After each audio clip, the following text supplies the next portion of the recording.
Hey, SJ families, this is John Wilkes, the instructional specialist at San Jacinto Junior High School, and I wanted to give you a quick briefing on how to read the MAP growth report that your child will be bringing home. So here we have a MAP growth report for a student named Molly Mustang, and let's see how Molly did. Well, first of all, what we use the MAP test for is to track a student's achievement. In other words, how well is a student doing in either math, reading, or science, and their growth. So, how do they perform against others? That's achievement. Also, how do they perform against themselves from the previous year? That's growth.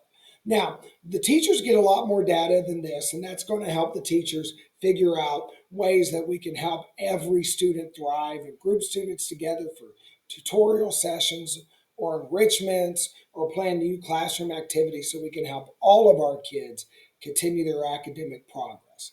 So let's see what that looks like for Molly. We're going to start with math. So in this case, Molly is one of our algebra students.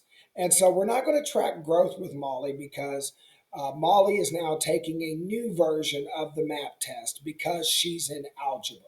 So with this algebra metric, we're only going to look at what we mean by achievement. Molly gets a RIT score of 258, and the RIT formula is really complicated. Parents, what I would advise you to do, instead of focusing on the RIT scores, look at the percentile. So according to this achievement, Molly did better than 94% of other students nationwide who took this algebra assessment this fall. So Molly is in a really good place. If Molly were lower on here, if Molly were in a lower percentile, that might tell us that Molly needs support, tutorials, intervention in her algebra class, and the teacher would have even more details on what specific areas Molly was struggling with. But in this particular case, Molly is doing outstanding in algebra. There's not a lot of concerns that we can see here. So let's look at a report that's going to show us both achievement and growth. So let's look at Molly's reading score. So again, with Molly on reading, Molly is in the 83rd percentile. Now that's a really good score. Molly is a strong reader compared to the national average. In terms of growth, Molly went from a 230 last fall, a 231 last winter, a 234 last spring, and the same 234 again this fall.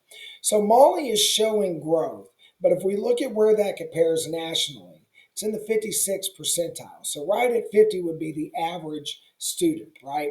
So Molly is growing slightly above average, still a high performer, but not growing on that big accelerated curve that Molly's algebra grade might suggest. Now, we can see that on test projections, Molly's in pretty good shape. However, Molly's English teacher would want to look at the full breakdown of MAP data, and see if there's some areas that we can help Molly accelerate her growth, right? And then finally, we can go down and look at science.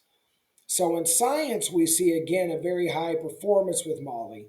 But the significant thing in science is that Molly also had a huge jump in growth. And Molly, in fact, is in the 84th percentile on growth.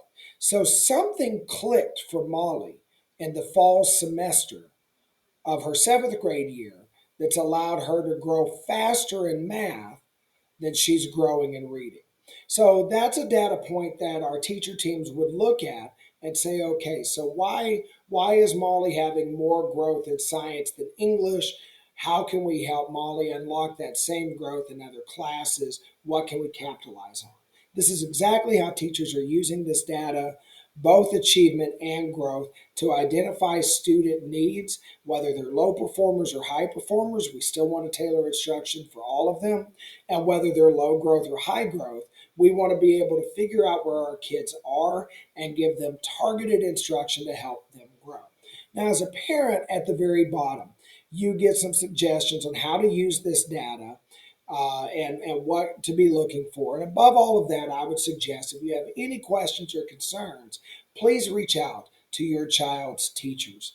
The teachers have even more information on MAP test, and they can tell you exactly what plans they're developing to help your child, no matter what they scored on achievement and growth, to continue to progress so that they can reach their full potential. If you have any questions, please reach out. We're happy to help. Have a great day.